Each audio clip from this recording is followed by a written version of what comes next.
Bismillah ar-Rahman ar-Rahim. Salaam alaikum. Good audience we have here. I'm about 4 months older than last time you saw me on this screen. Forgive my gray hair. I hope the art of communication helped me look better in the near future, because I'm close to be 60-year-old and I'm afraid, and people will see me older and older every day. Thank you. I'm happy to join you for this conversation on this last day of meeting in this 14th century of the Iranian calendar, solar calendar. We are arriving. This is a milestone in my life. I couldn't imagine I can see and feel 1400, the year 1400 with 2 zeros. We already had another year with 3 zeros, 2000. Now we have 1400. So we are a lucky generation of people. Tonight, the title, as announced, is Religious Education, Principles and Priorities. It is obvious that when I talk about religion tonight, mainly it is Islam. But I may not use the word Islam over and over again. Please be reminded that the term religion or religious here refers to Islam primarily, but some of the talk also applies to other religions, any type of religious education. Alaykum assalam. Those of you who write salam alaikum in chat room, please have my response overall collectively. Thank you. Mr. Hadidi. I'm sharing the slides with you, and we go from there. Let me know if you see it. Do you see it? Yes. Okay, thank you. We start with definitions, but we don't stop there. We go further. What is religious education? It could be teaching of a particular religion, beliefs and practices. This is a common term now for those of you who are involved in formal education.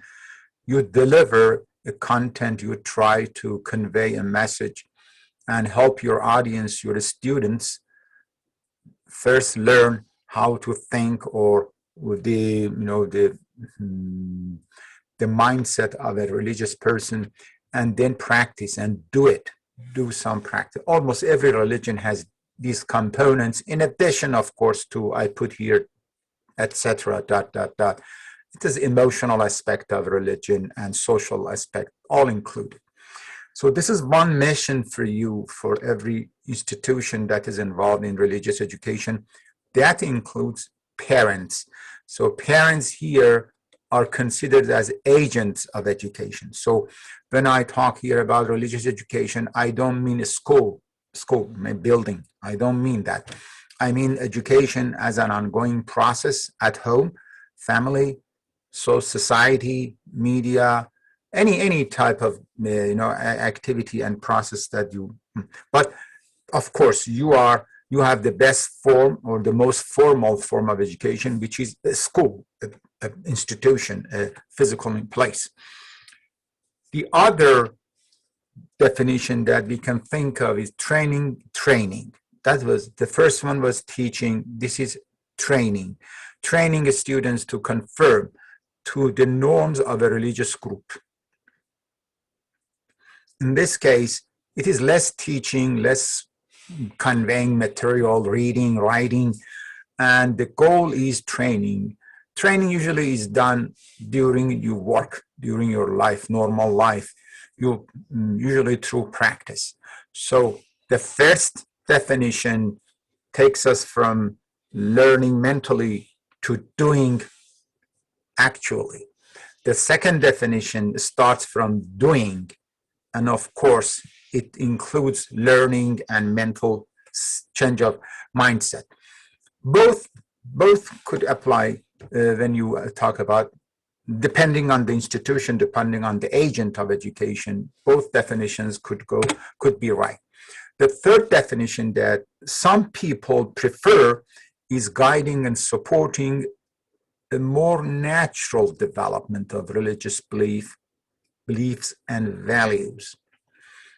In this definition, in this frame, you believe that religion is not all something you need to learn from others. It can grow inside. So you have the seeds for that. You have the wiring for religious education built into your system, built into your mind, or better say, into your heart. The only thing we as parents, school, society, and government provide is support and guidance. Because even when a baby starts to walk, you do nothing other than supporting. You don't teach a baby how to take steps. This is reflex, and based on that reflex, conditioning, learning occur. But you support, you guide where to go, how to, and if the baby falls, you try to let her bounce back on her feet. Education could be thought, religious education could be thought as a developmental process, natural developmental process. And our role, adults' role, is to be there as support and guiding agent. The term that some experts have used for this role is scaffolding. If you are familiar with Vygotsky, the Russian social scientist or psychologist, this is the term we learned from him in this context. And I like it. I like this term, even though Vygotsky didn't have a long life, very short life, but he has his footprints in developmental psychology. Scaffolding means you provide these bars for the baby to climb. That is what you do, and you put the bars in the right place and be careful on the side. So there is no direct formal education in this definition. It is more on backstage and informal education. So if I ask you which of them you like, since we don't have time for discussion now, but if it was a real classroom, I would stop here and ask my audience which one they prefer, if they are asked to prefer only one. I know you would say all of them could be right, but if I ask you, just think of it, which one you like, which one is what you are doing right now. Okay, that was definition of religious education. Now we come to principles. What are principles? This is a technical term that I'm using. It is not a very common term, and it has, the definition I give you is research-based, is literature-based. Principles are usually set and stated to guide our action plan for a period of time. So first you have to state it. You have to say it. You have to write it. It is like a manifest, like a guideline. And it should be clear enough to guide your actions on the course. So it cannot be vague. Particularly when it comes to religious education, we leave a lot of concepts undefined or ambiguous, and people arrive at school, they know the same concept, but they do it differently because there is no clarity here. So we should state it in a way that we, like we say, operational definition for principles. So it can guide our actions for a period of time. This phrase, period of time, indicates that principles are not written in stone. Principles are not timeless. They are timed. You could follow the same principle for many years, but you should review it every year, at least annually, if you are in the business of education. So I put here period of time to protect myself. If I say something tonight that doesn't look to be universal, or for every period, every occasion, every situation, that's fine. That's fine. You are my audience. I'm talking about your business, your work. So I tune this presentation based on your needs, hopefully. Principles keep us focused against impulses and distractions. We are human beings and we have limited capacities in everything we have. We are great. We are strong. We are better than other animals. And we have much more potentials than we actually present to ourselves. However, we have limitations. One limitation is our attention span. We usually get distracted easily. Those of us who have good intention are often distracted by good causes. Please pay attention to good causes could serve you bad sometimes because they keep coming back to you and they look good and timely, but this is not the time for that.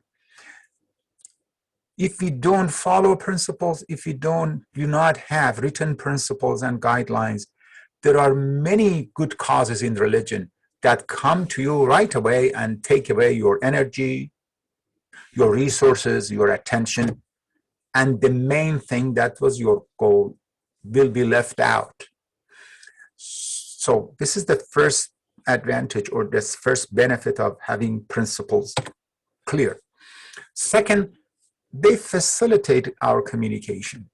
If you are 4, 5, 6 teachers, principals, administrators, or parents at some schools, the more you are, the more miscommunication might occur. This is normal. Miscommunication is very normal in human interactions. This way, we prevent some of those miscommunication and misunderstanding if we have principles set and stated. And the last benefit for having principles, as I listed here, is it saves resources and help with trade-off decisions. Trade-off decisions are when you have 2, 3 things on your plate to do, but you only have time for one. You have money for one. You have the workforce or human resources to only do a few things. The time is tight and we have to choose what to do.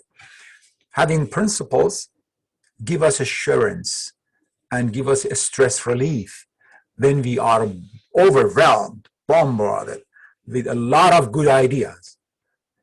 Fortunately, people like you who have good intention, good background, working for a good cause, they are full of ideas, and that makes work against you, against your intention.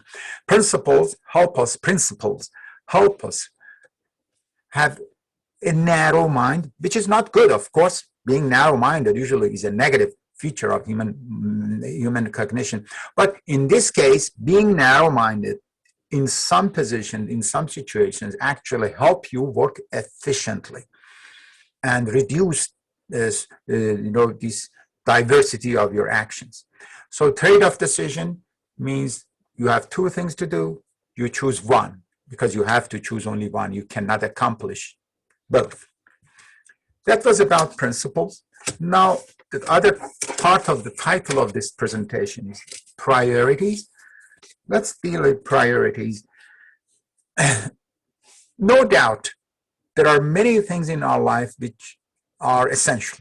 You have many needs. The list of needs is unlimited. Priorities are things that we must do first, or we need to do first. Right now, you are sitting with me. Hopefully, you had your lunch or dinner. You have a good room with good air. You are not thirsty. You are healthy, hopefully. And these are essentials of life. If you needed any of them, definitely you wouldn't sit here and listen to me.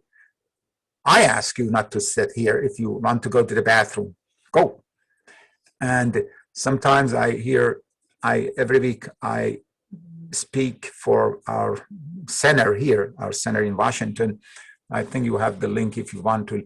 Sometimes you hear me saying that, I say, tell my audience, this is the summary of what I want to say tonight. If you know it, and if you are comfortable with that, you don't need to listen to the rest of my speech. Go spend time with your family. If you have not had your dinner yet, go for your dinner. If you feel asleep, go to your bed. These are essential needs. I can hold people to listen to me, to learn about the religion. Those speech are about religion or spirituality, things like that. So essential needs come first. Or whatever you think you must do come first. You have all of you have jobs to do, of course. Doctors, lawyers, you have things to do. These are essentials of life. Your priorities. When needs rise and stand tall, they enter your priorities automatically, naturally. It's just very obvious. So you don't need to write it down, your priorities. If those priorities have risen from your needs, they are originated from your needs, not from your ideas, not from your listening. So those needs, which in this case, let me highlight health. Health versus religious education, which comes first? If you go to the books of Islamic practice, if you go to the Holy Quran, if you go to traditions, health comes first, but essential side of the health. Even for Ramadan is coming in a few weeks, and it's very, very obvious that some people should not fast because it has a negative effect on their health. It hurts them. So the same is about religious education. If some needs are essential, they are our priorities. But if the essentials are met, then we have other needs who compete with each other. When there is competition among needs, or none of them is very essential compared to others, then we choose our priorities. So this is the summary of the title. Religious education, defined, principles clarified, and priorities defined. Now let's find some of those principles and priorities.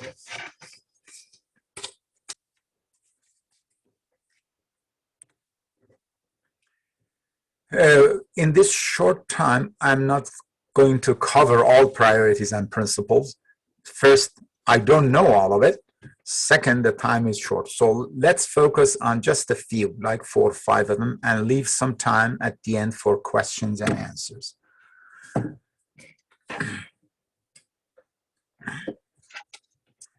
These two concepts are not the same, but they have interrelation. They can interact. Principles help us determine our priorities.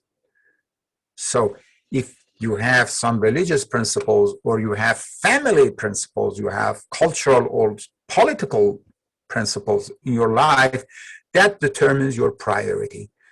I don't want to go deep into this. It is very obvious. Just I listed here not to forget.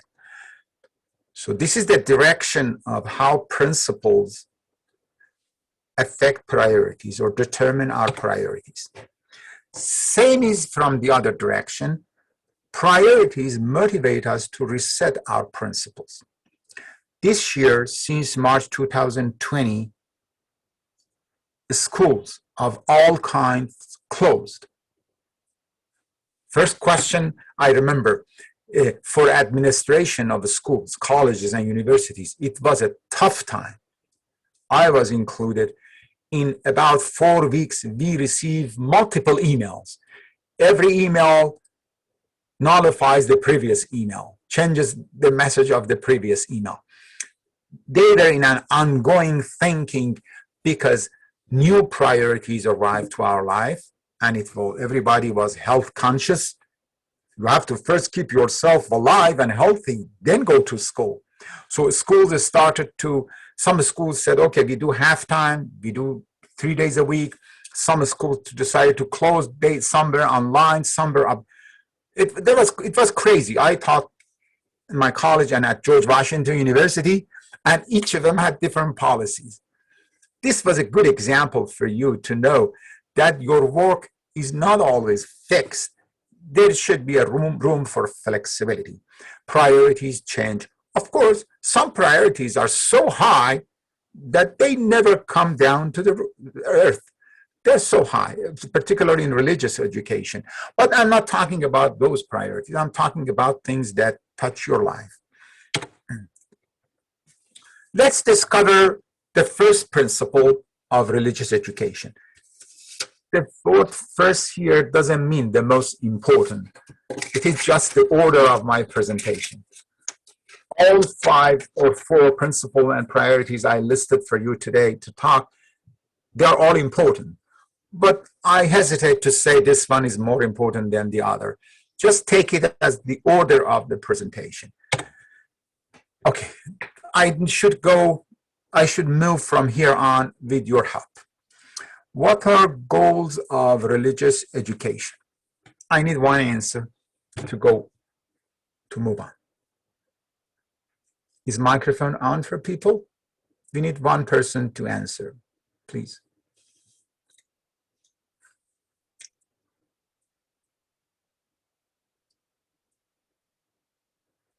If not, I'm going to call somebody. I would say, if I may, striving to achieve salvation. Salvation. Okay. That's right. You know, Brother Ali, right? Right. This is what, I don't want to read Quran for you, recite Quran for you. Yeah, it says, we didn't create the human and jinn except, Allah. So, what are the goals of religious education? This could be one. And if you bring it down, if you analyze it, break it down, you will have more goals of this kind in this slide. The goal, if you ask the same question from another school, another private school, probably they say we want to have a group of successful and achieving youngsters or people. I remember we attended religious school, but one goal of that religious school was to have people arrive good colleges, be doctors, engineers, lawyers. That was one of the goals. Talking about goal, schools usually set goals to measure, to make assessment, to know their failure or success. Because if, like Brother Ali said, if we say salvation, can we measure it? Can we measure it? After 1 year, 2 years of your hard work, how do you know the student who is with you has taken 2, 3 steps towards salvation? Is it easy to assess this? I don't think so. We hope for that, but I don't think assessing these very abstract goals is possible. So because of that, most schools try to find more objective, tangible goals for their religious education, and I'm sure you do it as well. So if the goal of education, if the goal of religious education is to have graduates who attend good colleges or have people who become religious leaders of the society, become clergy, become the good religion teachers, or things like that. So these are goals. You have, in English, we use the word target, aim, or we say you aim high, or your target is this. These are words we use, or objectives. Okay, this is the definition of goal, and goal of religious education in this context could be as many as I counted or more. What is the path for religiosity? The path.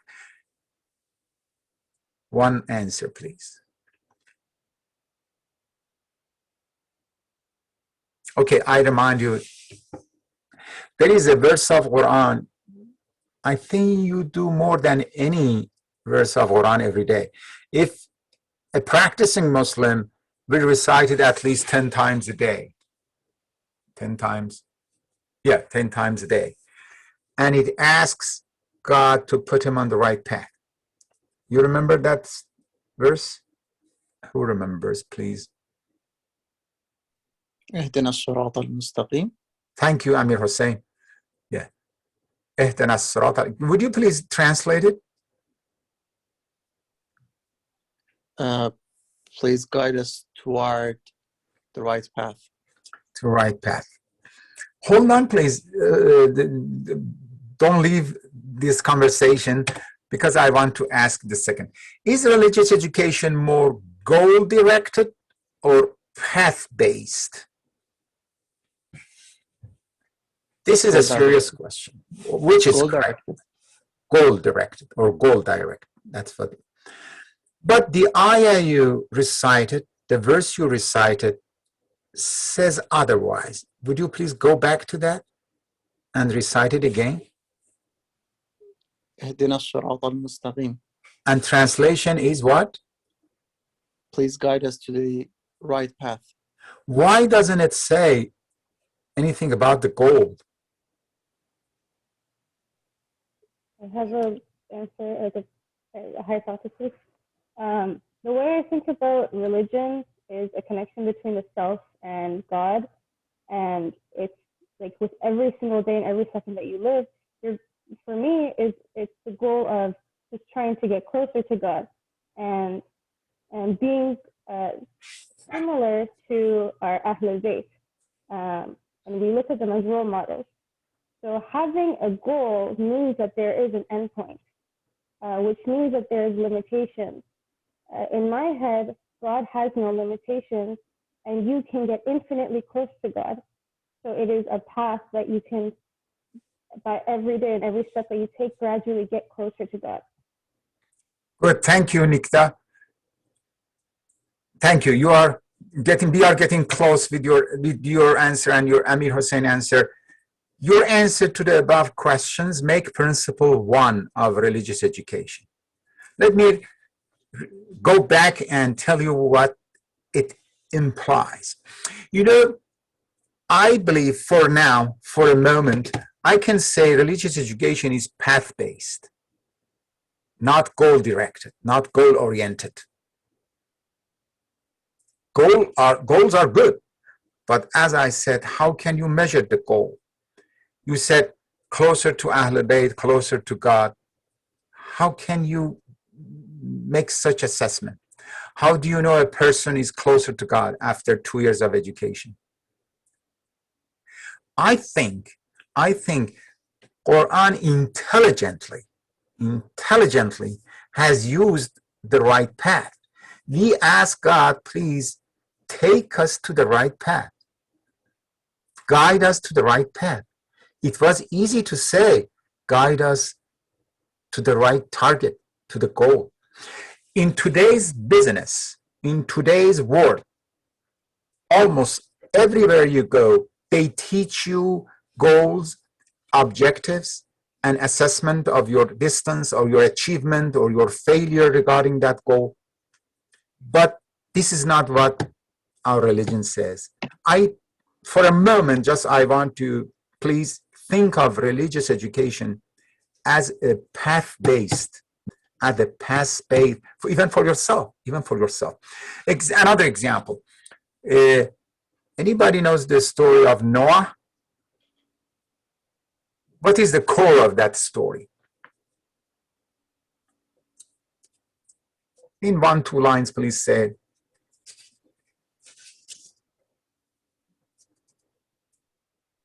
Well, Prophet Noah, alayhi salam, never said die. He persevered and he believed in his mission, and he didn't listen to the naysayers, kept going, and he and those who followed him were saved. Salvation happened. Thank you. Brother Ali said, Nuh kept going, but where? The story of Nuh has a message for us. The story of Nuh comes with his invitation, his insistence, his guidance of people to just come on the boat. Where do we go? Nowhere. Nowhere. There was no destination, no goal. Just being with Noah, just being on that vesicle that saves your life, that is the goal. The path is important in this case. This is something that we usually miss. Even the best thinkers of Islamic education or culture, I have found them, they focus on goals, targets, aim, and there is nothing bad with goal-oriented approach, but the damage is when you are focusing on your goal, sometimes you take any path. And that is what our religion doesn't want at all. Our religion never wants our children be a doctor, lawyer, physician, politician at any price. No, no. You can be on the right path and then let the goal come to you. Do you follow me? Rather than you move toward the goal on any path, religious education wants us to be on the right path and let the goal come to you. You find your goal. You will arrive at that destination.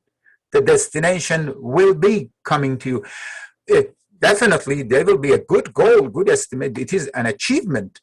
But you should not fix your eyes to the goal and to achieve that at any price. I don't want to give you more examples, but even political systems have made this mistake. Political systems that insisted on religiosity to achieve a goal of a religious regime, religious government, whatever, same as the schools. Sometimes they go the wrong path to achieve the right goal, and that is not what religion wants.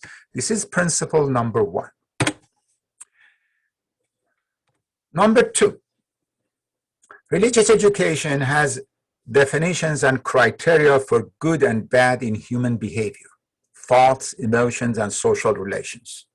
Obviously, lying is bad, honesty is good, kindness, we have zakat, we have a lot of, in religion, you just mentioned a few of them. So we have good and bad in our religion. So we have people who are doing good, people who are doing bad, or people who are changing a little of good and a little bad. Your religious education, your school, your teachers, your religious teachers, should they prioritize or allocate their attention and resources to people who do good or to people who do bad?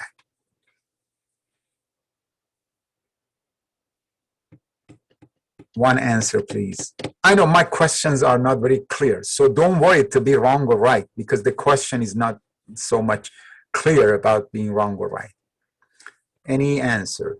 I would say neither. Neither? Okay, you are clever. People who say no, they're clever, right? Or anybody else want to take a side? Who wants to take? I think both of them. Both of them. Both of them. But if I make you choose one, then which one? Okay, usually and traditionally, which of them is the focus of Islamic schools? Islamic systems or schools? Bad priorities, I guess, because I was in a Islamic school and there were lots of no's. Okay, good. My experience shows that some good Islamic schools like yours make us engaged and invest more time and resources on students who do good. Memorize Quran, do Salat very well, or that good moral behavior, good relationship with teacher. They are fostered, they are encouraged, and more attention and resources are spent on them. And those who do bad, or they are short in what they should do and from the goal, they usually are just receiving some advice or a note or some instructions to do this or to do that. Should we invest more on, I use the word bad because I refer to students who are not perfect, who are sometimes doing more often than others. They do bad things or they forget to do the ritual. What should I do as a religious principal of a religious school or teacher? Your answer to this question makes priority number 2. To help summarize this discussion, my answer is you should focus on bad. You should not forget good students. You know, our religious leaders have invested very little on people who are not perfect. History, particularly recent history, shows that Christians have been strong on this issue. Christians had done a better job on this. They focused on bad. You know, the cycle of sin and repentance, doing sin and then tawbah. This cycle is a very well-known cycle in Christianity, but it is not a very good, doesn't have a good fame in religion, in our religion. Religious leaders usually don't have open mind, open ears for people who want to make confessions or talk about what they did wrong, talk about their sins. They don't have it. So these people usually feel embarrassed. So what is the solution? In this context, you commit sins and you try to hide it, or you try to be hypocrite, or you try to stay away from this community because they don't accept you. We should be accepting of people who are not perfect, people who are bad.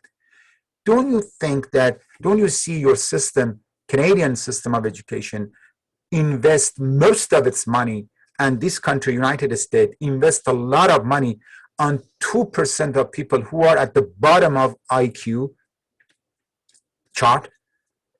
I mean, people who are mentally challenged and disabled, they take a long sum of educational budget of every country.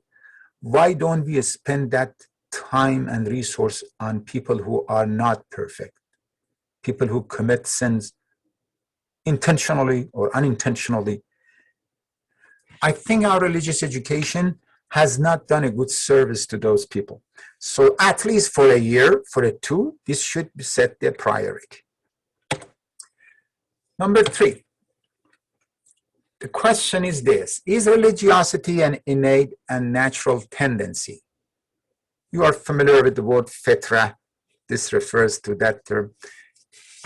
Okay, one answer, please. Only one. No pressure.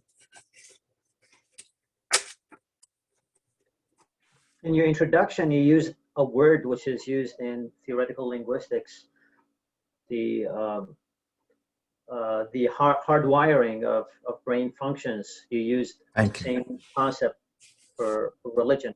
So based on that, I guess your answer is innate then. Oh, don't read my mind. Give your answer. I think you gave a good articulation to what I believe. So I believe in it as well. Okay, so it's innate. At least it has a foundation, an innate foundation. Religiosity is a natural tendency. So can religious education be achieved without, if religiosity is innate and a natural tendency, we are wired for that. So can religious education be achieved without systematic and authoritative interference? Because you may argue, if people can grow religious, if they are left alone, what is my role? What am I doing? Why do we need a school? Just have a clean environment, good garden, and then flowers will grow. So what is the role of this much hassle of education, making the schools, bringing the books, and these are formal education, systematic and authoritative interference. Of course, you are vice principal, you are the dean, you ask students to go at this time for lunch, this time for this, do your homework. These are authority. You go exercise your authority. Do we need that?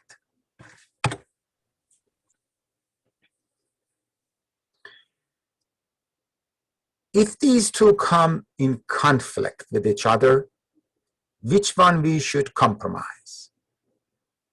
There are cases that your nature is against the school. Human nature doesn't like to be confined in a small room from 8 to 4, 8 to 2, and sit on a chair and read something, or not read. Somebody else tell them to read, tell them what to do. This is against human nature, isn't it? Isn't it? This is against human nature. Religious education, like any formal education, should answer this question, should have an answer for this question before they start. Because sooner or later, they will receive objections, they receive questions from others. What do you do? What do you do? Let children just learn religion by themselves. They know honesty is good. You make it worse. You keep saying it. And whatever is forced, when you receive the best food by force, that will be the worst taste for you. Why do we do that? Here we are looking for principle or priority number 3. The answer to this question will set our principle, next principle. Okay, let me elaborate on this. Nature is a very soft term and is slippery. The ground is slippery here. Because I can call myself lying on my bed and watching movies. This is my nature. This is my nature. I teach students every week, several classes. Some of them are on their bed. I'm embarrassed. And they turn on their camera. Let me see the girl is on her bed and listening to what I teach. To me, it is downgrading. I feel bad. But that's what they do. I can't force them to. Nature is not what we like or what we desire. Nature is not comfort. Your comfort zone sometimes is mistaken as your nature. For babies sometimes, they say, okay, let the baby play. No, I shouldn't let the baby play when she has to eat. Authority. Authority is disservice nowadays. I hear some lectures about authoritative, like leadership of prophet and others. Authority is a must. Authority is part of this nature. And nature is not always a comfortable state of mind or a state of body. So make sure whenever you hear about education against nature, ask which nature, whose nature? Let me give you a good example of nature so you know how nature could be painful and right. Think of child labor. If today they ask me, do you want your mother give birth to you with this much pain? My answer would be no. Mother, please don't give birth to me because labor is so painful for you. It is against nature, but nature is doing it every year, million times. Nature is painful sometimes. Nature is not comfort. So religious education should not be concerned, should not be worried about working against this concept of nature, against comfort. Comfort zone is not the zone of success. It doesn't lead, it doesn't yield to success. So if you have students, if you have parents who argue against your authoritative role based on human nature, please remind them to read about human nature. Just remember how they were born with one of the worst pain. I have heard that labor, child labor, has one of the worst pains. It's very painful. But see, the whole population of the world is the result of this natural pain. So education, I don't say education should be painful, never. But I say not in the comfort zone as we have right now. Some students of mine have signed, they have protested our school that we don't want to use lockdown browser, monitoring, proctored exams, because I feel stressed when I take the quiz. That is not a good argument. You feel stressed because you are monitored? What if you cheat? So the nature, the concept of nature, be careful whenever people use it against your role. Priority number 4, my time is getting close. It is about the modern world as pictured by Western media. We are living in a modern world, but we actually don't belong, because some of us are far from this, what people think of Western lifestyle. Even Americans are far from that Western lifestyle that media promotes. I know Christians and Jews in this country who have a very traditional life. Anyhow, so the way that Western media has portrayed modern world, it is definitely different from what it was centuries ago and even few decades ago. You know, generation by generation, they are like far apart. People who were born 10 years ago compared to people who are born today, they live in a different world. So life is changing, definitely. How can religious education succeed in a progressive environment where the traditional values are replaced by secular values? Wow, this is a serious question for anybody who opens a school to deliver teaching of 14 centuries ago. What are you doing? What are you doing in this modern world? You should be fortunate to have just few audience. If you are a school, don't expect a lot of people register their children, because they go to some other schools. The world is now expanded much more than before. How can religious education in Western countries help its student melt into the society or develop a distinct cultural identity? The answer to this question makes principle number 4, or priority number 4.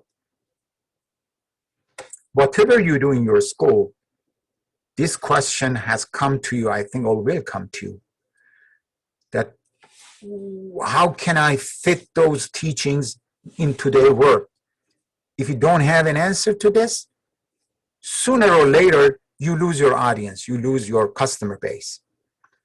You should either melt into the society or part of this society, or develop a distinct cultural identity, either be isolated or wait for a long time to have your own population grow.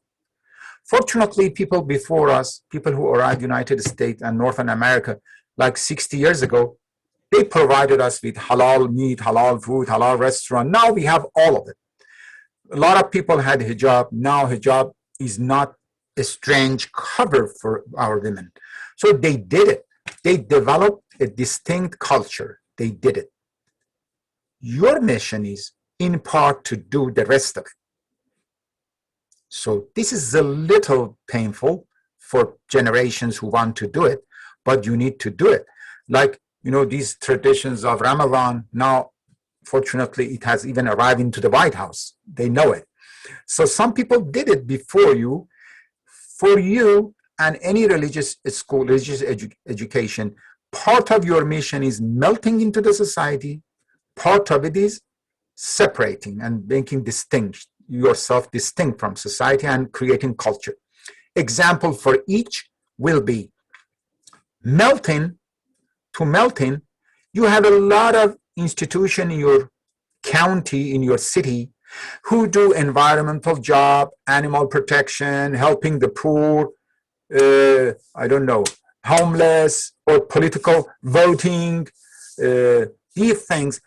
Your students need to participate in some of it, at least. So if you are a religious institution, make sure not to fill your students' time with reading, and writing.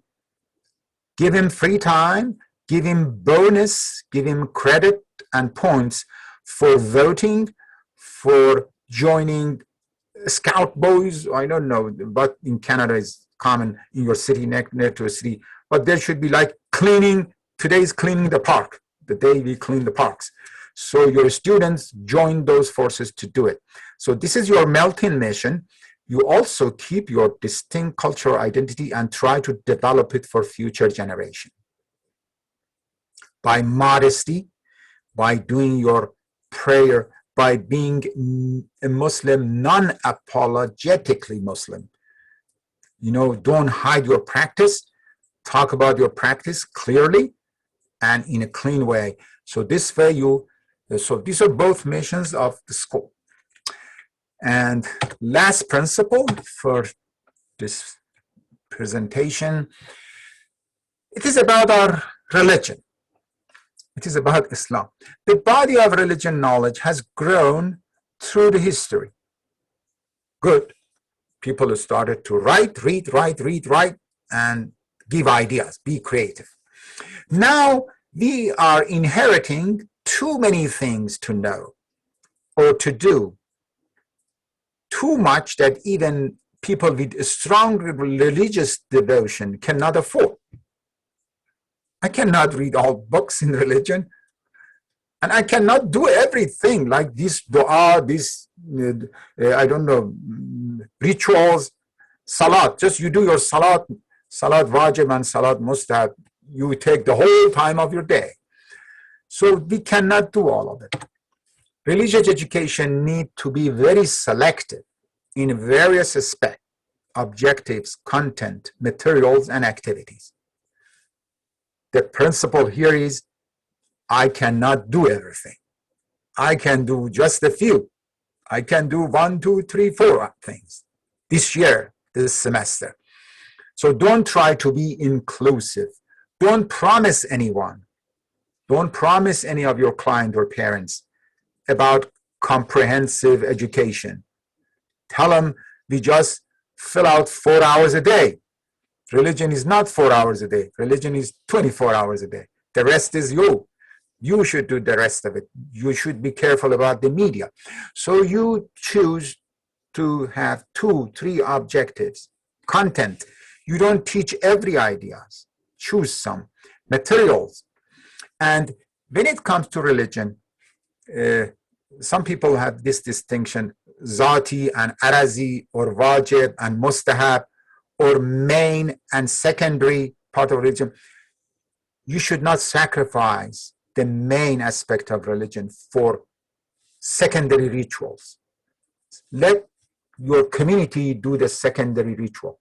Leave all, for example, when it is Muharram for you, if you are Shia, you don't need to do all rituals of Muharram, just maybe 10 minutes. The rest is on the community. So if anybody likes you to go to the community. Ramadan, the only thing you say is a few things about fasting and make sure that the student know the rules of that. The rest of it is, so your mission is not to cover everything. Inclusivity is impossible. How should religious education make the best use of a student's time and limited exposure? That makes your principle number 5. Okay, these were 5 principles. There are more here which I do not have time to cover, and I hope you can find the time to think about each of these items. I will deliver these slides to our boss here, is Dr. Ardahali or Dr. Qureshi. I don't know whom I should give the slides to. And I think the recording of this session will be available to me, to you soon. Thank you. Time for question and available. Thank you very much. That was a very informative and great speech. I have a couple of questions on my own, but I don't want to monopolize this conversation. So I'll open the stage to others to ask their questions.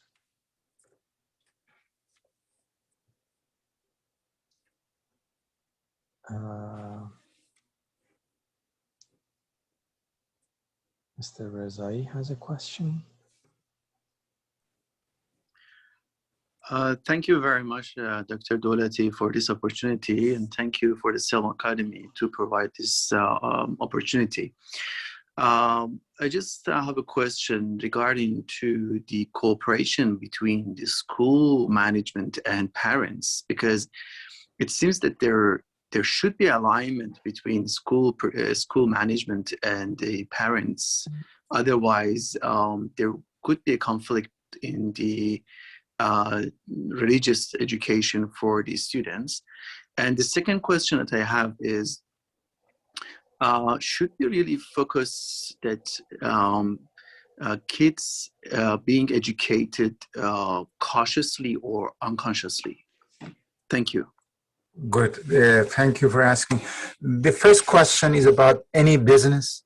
Any business, of course, we need harmony, we need alignment, as you said, in any business. That is for sure. So the answer is yes, the level of harmony, but there should be always someone who makes the final decision. This is a principle.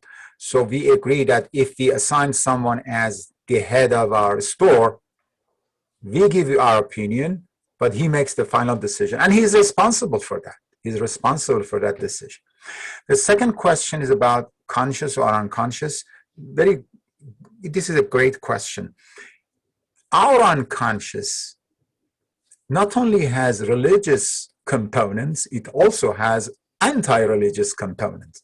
So for example, you know, all our desires for eating, drinking, sex, and any activity sometimes goes unconscious. It is, to me, even, you know, I say ishtaha and shahbat. It means even sexual desire and the appetite, all are sacred. God gave it to us for survival, and it's sacred. But it can go against you. When I say it can go wrong, it means against yourself, against your own health. So religious education is in competition if it goes to unconscious, in competition with other unconscious desires. And we should hope and pray that it wins that competition, but not always, because other forces are hidden there and they have their own engine. That engine is always steaming. So we should be hopeful that, so as a result, for any type of education, we need direct and conscious reminder, even for health. You go to a doctor, my doctor asked me, you know what you did to yourself? This is your weight, this is your cholesterol level. Don't you know that? I said, of course I know, but I don't know whenever I see food or I do it. Same is about religious education. We have a good compass inside, a good wiring and instruction inside unconsciously, but it is in competition with other unconscious forces. Thank you. You're welcome. Next, please.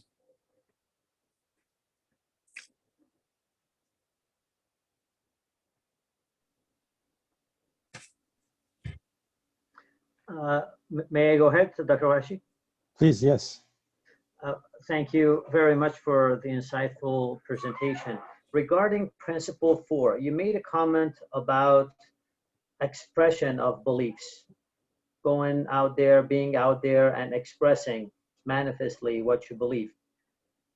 I can think of at least two religious communities who one does it and the other one does not.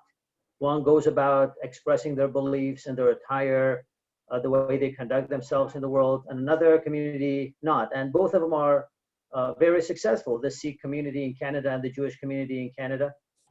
You have members of both communities that do either the former or the latter.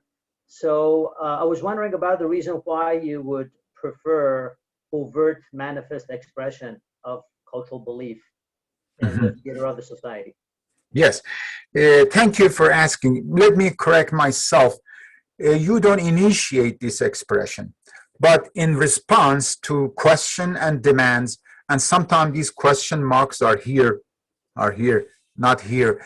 In response to that, you should make it, easy to understand for them that what you believe. So I don't say you initiate just going there and say, okay, this is my belief in Mahdi, or this is my belief in, but if you are asked, you should have one sentence to express yourself. Usually we don't have short, brief version of our ideas because we never did it. We never did it. Most of us are grown up to be Muslims. Believe me or not, most of us haven't even talked once about our belief in, God's attributes, most of his attributes that we know for sure, because nobody asked us, and we never doubted it. We never doubted it. We should have one sentence. I believe that we should teach our students, particularly adolescents, teenagers, one sentence to express their belief in imams. Very brief sentence to express your belief about Ma'ad, Qiyamah. They don't need a long lecture, just one thing. If you are asked, you should have this card available to put on table. Thank you. You're welcome.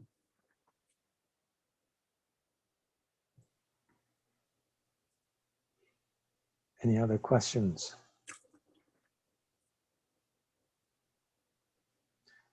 Okay.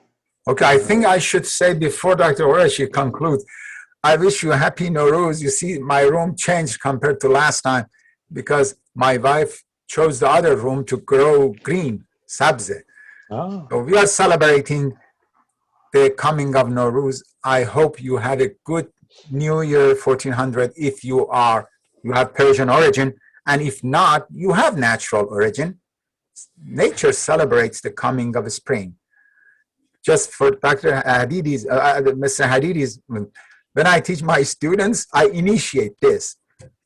I teach my students, I say, okay, everybody should know this is my culture. We celebrate Nowruz, and they are happy. We have lots of things to make people happier than, and have less questions, less, concern. Don't look at us as strangers. Thank you, Dr. Qureshi. I'm done. Thank you indeed. I think I'll keep my questions and I'll ask you those questions later because we've passed the official time of the talks, and I don't want to keep everybody else here, and I don't want to keep you here either. You've had a long day, I'm sure. So I would like to take the time to thank everybody who attended, and thank you, Dr. Dowlati, especially for giving us this opportunity to learn from you. We would love to hear back from our audience. Give us your feedback and how we can improve these webinars in the future. We would appreciate those opinions and comments very much. And please follow us on different social media. We'll announce future talks and webinars and other announcements. So please check our website. It's selmacademy.com or .ca, and check the website, check the information there, and please participate in any of the activities as much as you can. We would be very appreciative of that. Thank you, everybody, and have a good night. Have a good night. Alaikum assalam. Khudafiz. Khudafiz shuma. Khudafiz. Thank you very much. Bye. You are welcome. خیلی ممنون. Thanks. خواهش میکنم آقا. خداحافظ. خدا. متشکرم. Thank you, Dr. خواهش میکنم.